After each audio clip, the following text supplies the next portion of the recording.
is something deeply powerful about the way we choose to believe. It's invisible, but it determines almost everything we do. You see it every day in how someone walks into a room, how they shake your hand, how they speak about a challenge they're facing.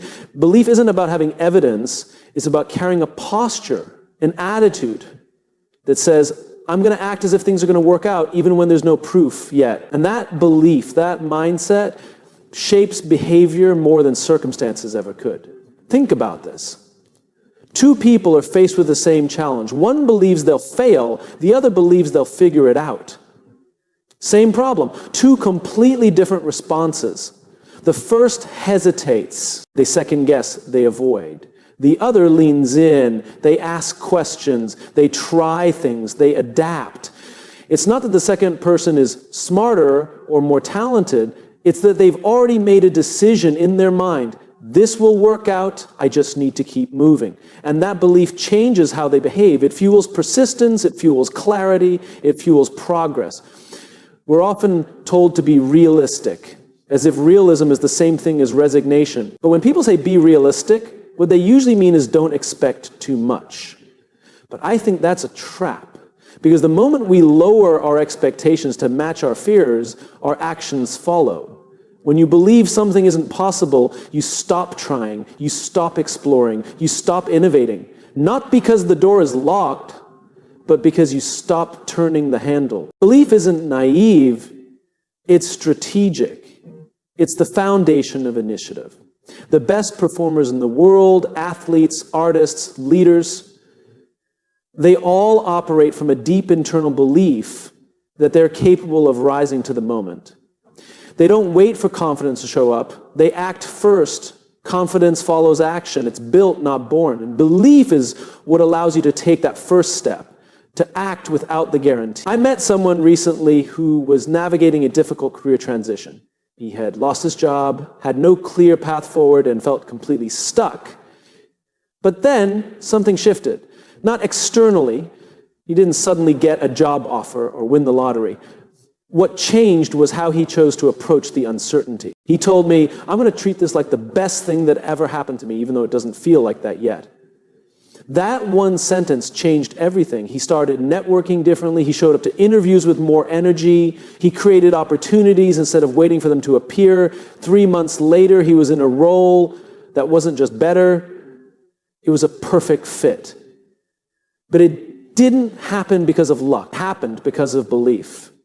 When you act as if everything always works out for you, you start making decisions based on possibility, not fear. That doesn't mean you'll never feel afraid. It means you don't let fear dictate your choices. You learn to trust the process, to trust your resilience. You don't need to see the full path to start walking. You just need to believe the next step will lead somewhere worth going. There's a quiet power in people who move forward without certainty. They walk differently, not arrogantly, but with a kind of quiet resolve. It's magnetic. Others are drawn to them, not because they have all the answers, but because they seem anchored. They're not reacting to every storm. They've made peace with the unknown. They've decided in advance that things will work out. So they carry that decision with them into every room, every meeting, every set. And here's what's interesting. When you behave as if everything always works out, it often does. Not because the universe bends to your will, but because your belief leads you to behave in ways that create better outcomes. You show up. You stay longer. You keep the conversation going. You listen more deeply. You experiment more often. People like working with people like that. Doors open more easily for people who knock more often. It's not magic. It's behavior rooted in belief. We all carry stories in our minds, narratives about who we are, what we're capable of, what we deserve. Some of those stories were written by other people, by teachers who doubted us, by bosses who overlooked us, by parents who projected their own fears onto us. But here's the truth. You get to rewrite the story. You get to decide what belief you carry into the world, and that belief will shape how you move and how the world moves in response. Acting as if everything always works out for you isn't about arrogance or delusion. It's about grounded optimism. It's about saying, no matter what happens, I'll find a way through this. I'll learn, I'll grow, I'll become stronger. And that's not pretending, that's preparing.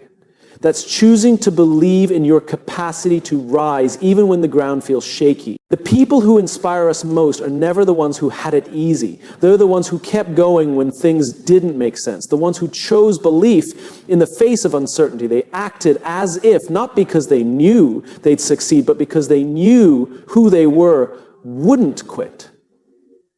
That's what we remember. That's what moves us. So next time you face something uncertain, something unclear, remember, the most important decision isn't what you do, it's what you believe. Because belief shapes behavior, and behavior shapes outcomes. Choose wisely. Choose to act as if it's all working in your favor, because the moment you do, you've already changed the game. We are storytellers, all of us. Whether we realize it or not, every day we're telling ourselves a story about who we are, what's possible, and how the world works. And the thing is, our brains believe it, not because it's true, but because it's familiar. Because we've said it enough times. This isn't just poetic, it's biological. Our brains are wired for narrative. They're constantly trying to make sense of the world, to create coherence. When something happens, good or bad, the brain asks, what does this mean? And depending on the story we're already telling ourselves, we'll give it a very different answer. Two people can experience the exact same situation. One says, see, nothing ever works out for me. The other says, this is just a detour, something better is coming. One person spirals, the other adjusts. Same reality, different interpretation. The difference isn't the situation, it's the story. And what's most important to understand is this: the story comes first. Behavior follows. The way we think influences the way we act, and the way we act influences the results we get. It's a cycle, and it starts with the words we repeat in our own minds. The brain doesn't question whether the story is useful. It just accepts it. So if the story we're telling ourselves is that we're unlucky, unworthy, or doomed to fail, the brain will start scanning the world for proof. It will find ways to validate that belief. It's not lying to us, it's just trying to help us make sense of the world through the filter we gave it. But the good news is we can change the filter, we can tell a new story. We can choose to act as if everything always works out for us, not because we have the evidence, but because we want to give our brain a better target, a new lens, a more useful truth. Now, I'm not talking about blind positivity or ignoring real problems. I'm talking about perspective, and I'm talking about choosing a story that empowers us to move, to try, to lead, to show up, even when the path is unclear. When we choose a better story, our brain starts to look for better answers. It gets curious instead of defensive, creative instead of defeated. I once worked with someone who had faced failure after failure in his startup journey. He was exhausted, burnt out. At one point he said, maybe I'm just not cut out for this. And I stopped him. I asked, what if the story you're telling isn't true? What if every setback is just preparing you for something better? And you just haven't seen it yet. He paused. That one question reframed everything. He didn't suddenly succeed overnight, but he began to show up differently. He asked better questions. He saw every challenge as part of the process, not a signal to quit. 6 months later, his third attempt caught traction. Not because he got smarter, but because he started telling a different story. One where failure wasn't final, one where everything was working for him, not against him. The brain believes the voice it hears most often, and that voice is usually our own. The way we talk to ourselves becomes the soundtrack of our lives. So when we choose to act as if things always work out, we're not pretending, we're programming. We're giving our minds a framework to respond with strength, not fear. This shift changes how we walk into meetings, how we deal with criticism, how we face rejection. If we tell ourselves that every rejection is redirection, then we no longer fear it, we embrace it. If we believe that every obstacle is an invitation to grow, we stop avoiding challenges and start seeking them out. The story gives the brain a job. Find the good, find the lesson, find the way forward. And because the brain wants to help, it starts delivering on that request. I think we often underestimate how much power we actually have over our own mindset. We wait for external validation to believe good things are coming. But the truth is, belief doesn't follow evidence, it creates it. When we believe that everything always works out, we act in ways that align with that story. We become more open, we build trust, we persevere longer. And those behaviors, over time, lead to outcomes that look a lot like things working out. Think about the leaders who've made the biggest impact in your life. Chances are they weren't the smartest or the most talented people in the room. But they had a way of making you believe, not in hype, not in fluff, but in possibility. They helped you see a version of the story where you mattered, where your contribution had meaning, where progress was possible. That's what great leaders do. They tell a better story, and they tell it so consistently that people begin to live into it. We can do that for ourselves too. We can become our own leader, not in some cliche self-help way, but in a grounded, practical way. When you wake up in the morning, you can choose what narrative you feed your mind. Is today a threat, or is it an opportunity? Is the challenge ahead a roadblock or a stepping stone? Are you unlucky, or are you in the middle of a great story that hasn't reached its turning point yet? The brain will follow your lead. It will believe what you repeat. So choose wisely. Speak to yourself the way you would to someone you care deeply about. Tell the story of resilience, of momentum, of trust. Act as if the best is yet to come. And not only will your mindset shift, but so will your actions, your energy, your results. Because in the end, the story we tell ourselves isn't just a reflection of who we are. It's a blueprint for who we're becoming. Tell a story worth believing and then live it. There's a common misunderstanding about optimism. People hear the word and immediately think of naivete, like optimism means ignoring reality or pretending everything is fine when it clearly isn't. But that's not optimism, that's denial.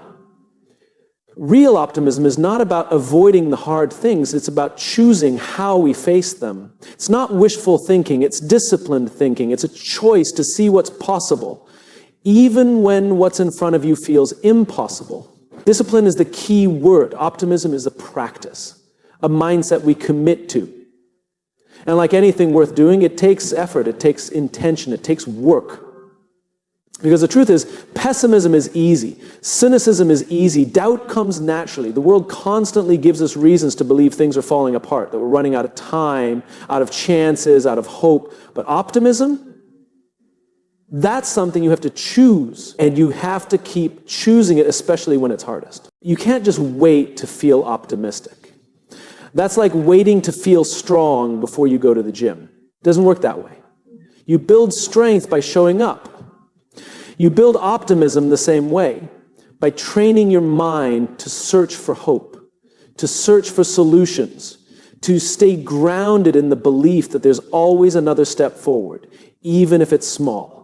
Even if it's messy, even if it doesn't look like progress yet. I've met leaders who carry this kind of optimism like armor. They walk into tough situations, not with arrogance or false cheer, but with a calm presence that says, we'll figure this out, we've got this. That kind of leadership creates stability. People gravitate toward it, not because the leader has all the answers, but because they bring a sense of direction, of belief. That's the power of disciplined optimism. It gives people something to hold on to. It starts with a simple but powerful question. What's the most generous interpretation of this moment? What's the most hopeful version of what's happening? When everything feels like it's falling apart, ask yourself, what could this be teaching me? What might this be preparing me for? It's not about pretending things are easy. It's about finding meaning in the hard. That's the heart of optimism. It's choosing purpose over panic. People who act as if everything always works out for them are not blind to difficulty. They've just trained themselves to hold two truths at once, that things are hard and that things are still moving forward, that setbacks sting and that they still carry value, that they may not be where they want to be yet and that they're still on the right path. That duality takes discipline. It takes emotional maturity and it takes daily practice. Think about the difference between someone who sees a failure as the end versus someone who sees it as feedback. The second person isn't immune to disappointment. They just choose to use it. They say, this didn't go the way I wanted, but what does it make possible now? Now, mindset doesn't happen automatically. It's built, and the more you use it, the stronger it gets. We live in a culture that celebrates results, But real growth happens in the middle, in the unknown, in the waiting, in the not yet. And it's in those moments that optimism becomes either a lifeline or a liability. The kind that says, I'll only believe when I see proof, will collapse under pressure. But the kind that says, I'll keep showing up even when it's unclear, that's the kind that lasts. That's the kind that leads. Some people think optimism is soft, but I believe it's one of the toughest stances you can take. It's refusing to let your spirit be shaped by fear. It's standing in uncertainty and saying, I don't know how, but I know we'll make it through. That's not weak, that's courageous. And here's the truth, optimism doesn't guarantee that everything will work out exactly the way you want, but it guarantees that you'll be ready when it does. It puts you in motion, it keeps you open, it keeps you resourceful, it gives you a reason to keep trying when others have stopped. It keeps you in the game. I once heard someone say, hope is not a strategy. I disagree. Hope is where strategy begins. Hope gives birth to action. Without hope, there's no reason to plan, to solve, to try. Optimism lights the fuse. It says this is worth pursuing. And when we act from that place, we do better work. We collaborate better. We think more creatively. We bounce back faster. We become more resilient. Not because we're avoiding the pain, but because we're refusing to be defined by it. When you act as if everything always works out for you, what you're really doing is choosing disciplined optimism. You're saying, I know things won't be perfect, but I trust myself to learn. I trust myself to learn. I trust that the future holds more than what I can see today. And that mindset changes everything. Not instantly, but steadily. It doesn't mean you won't have moments of doubt. Of course you will. We all do. But optimism isn't the absence of doubt. It's what you return to after doubt. It's the home base, the anchor, the mindset you recalibrate to when the winds of uncertainty blow hard. And when you hold that space for yourself, for your team, for your future, you become the kind of person others want to follow. Not because you paint a perfect picture, but because you offer a believable future. A future built on effort, on values, on resilience, on trust. So when you're tempted to give in to discouragement, remember this. Optimism is not about ignoring the dark. It's about choosing to light a candle anyway. It's the quiet, consistent discipline of saying, we are not done yet. There's still something here. There's still something worth building. That discipline, that posture, that mindset, it's what turns ordinary people into extraordinary leaders, not because they never fall, but because they never stop believing in the rise. There's a moment before every decision where we hesitate. We wait for clarity, we wait for signs, we wait until we feel ready. But here's the truth. Clarity rarely comes before action. Confidence doesn't either. We like to think we need evidence before we move, but in reality, we often need to move before we find the evidence. The path reveals itself through motion. Action creates evidence. We all want certainty. It's human. We want to know how things will play out before we invest our energy, our time, our heart. But in most of life, certainty isn't a starting point, it's an outcome. And it only shows up after we've already taken steps into the unknown. There's this idea that belief is something we must have before we act, that we must believe in ourselves completely before we try something new, before we speak up, before we lead. But that's backwards. Belief grows from action. Each step forward, no matter how small, gives us something real to stand on, something to learn from, something that says, you're doing it, keep going. The people we admire, the ones who seem brave or bold or confident, they didn't wait until they felt certain. They moved anyway. They acted without a guarantee. And because they moved, they discovered something about themselves, about the world, about what was possible. When you act as if everything always works out for you, you begin to create that evidence in real time. It's not fake confidence. It's a choice to behave in alignment with the outcome you want before you have the proof. And when you do that, when you show up with energy, optimism, resourcefulness, the world starts to meet you with opportunities that wouldn't have shown up if you'd stayed still. Imagine standing at the edge of a foggy path. You can't see more than 5 feet ahead. You could wait for the fog to lift. But what if it doesn't? Or what if the fog only lifts as you walk? Every step forward reveals more. And that's how life works. That's how progress works. The movement is what makes the future visible. I've worked with people who spent years waiting for the perfect moment, waiting for the fear to go away, waiting for a green light from someone else. And what they realized, often painfully, is that waiting doesn't produce new data. It just strengthens doubt. The longer you wait, the louder your fears become. But when you act, even in a small way, you give your brain something new to work with. You interrupt the fear loop. Action disrupts the narrative of helplessness. It breaks inertia. It sends a message to yourself, I'm not stuck, I'm not powerless, I'm in motion. And that shift from passivity to agency, that's where everything begins to change. One of the most liberating truths is this. You don't have to feel ready to begin. Readiness is not a prerequisite, it's a byproduct. It grows with each action. You speak up in the meeting and suddenly you feel a little braver. You send the proposal, you realize you survived. You try, you fail, you learn, you adjust. And each cycle of doing builds your internal library of evidence. I can handle this, I'm stronger than I thought. Let me tell you about a woman I once coached. She wanted to start her own business. She had the idea, the passion, the vision, but she kept stalling. She said, I just need to be sure this will work. But what she really needed was movement. So I asked her to start small. Make one call, send one email, pitch one person. And what happened? She heard no a few times. But she also got a yes, and that one yes gave her more evidence than any amount of sitting still ever could. This is how momentum is built, through motion. Not giant leaps, just consistent, intentional steps in the direction of your vision. Each one adds weight to the belief that what you want is possible. Each one invites the world to respond. And often, the world does respond. Not always how we expect, but in ways that remind us we're not crazy for trying. But we have to stop treating action like a reward for confidence. Action is the engine. Confidence is what shows up after you've been in the seat for a while. And when you act from the belief that things are working out for you, you don't need immediate results to feel validated. You're not chasing proof, you're creating it. There's also something contagious about this mindset.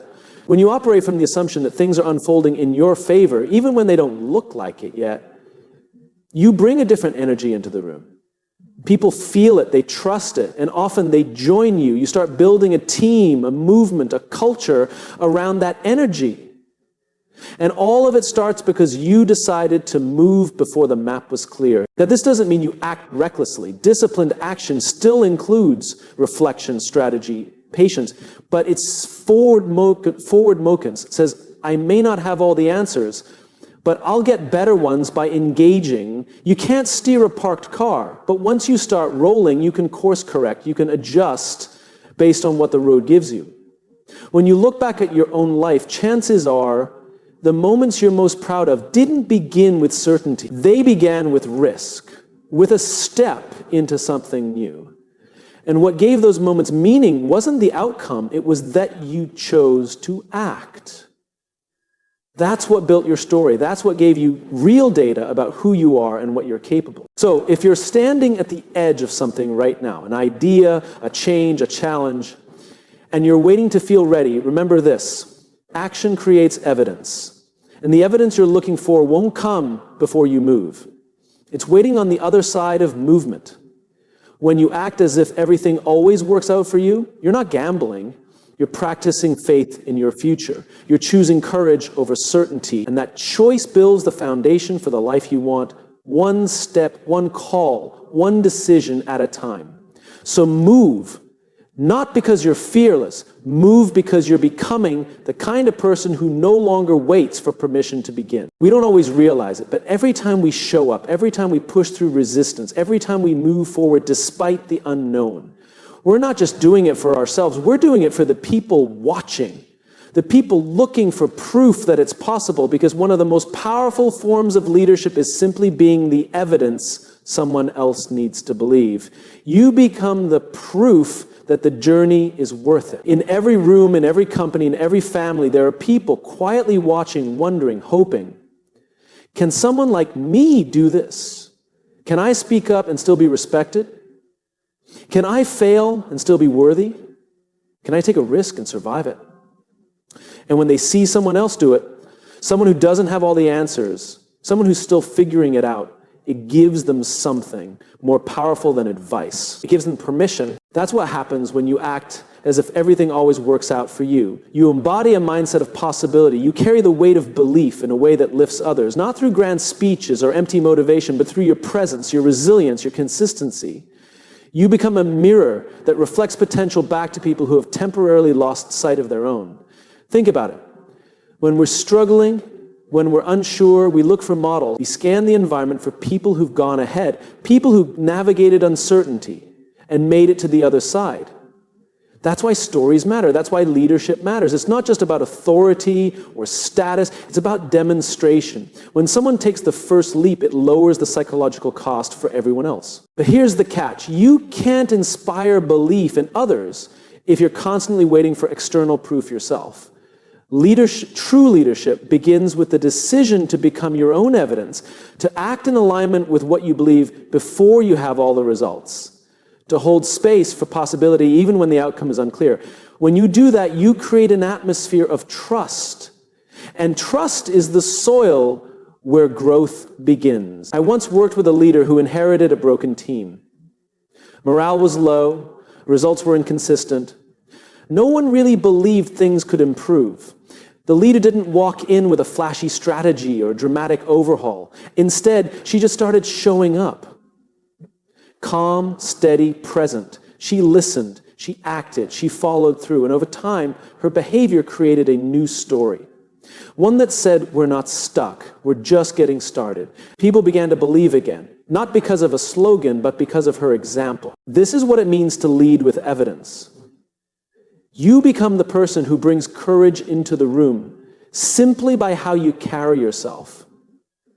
Not with perfection, not with certainty, but with conviction, with humility, with a willingness to go first. And in doing so, you help others find their voice. Now, some people hear this and think that's too much pressure.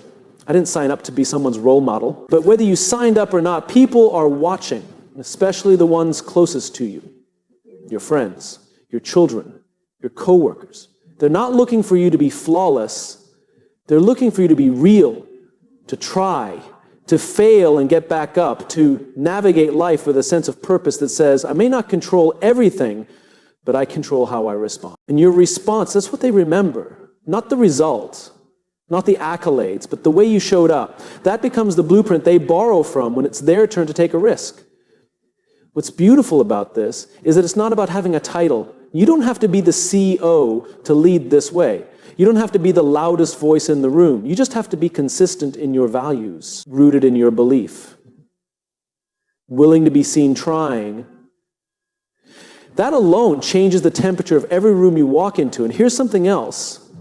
When you live like you are the evidence that everything always works out, you develop a kind of quiet authority. People lean in, they ask questions, they trust you, not because you have all the answers, but because you've clearly wrestled with the question. Because you're not pretending, you're practicing. And that practice is magnetic. We don't talk enough about the weight of unseen leadership. The kind that doesn't get applause. The kind that happens in the conversations no one hears. The late nights, the doubts, the private moments where you choose to believe again.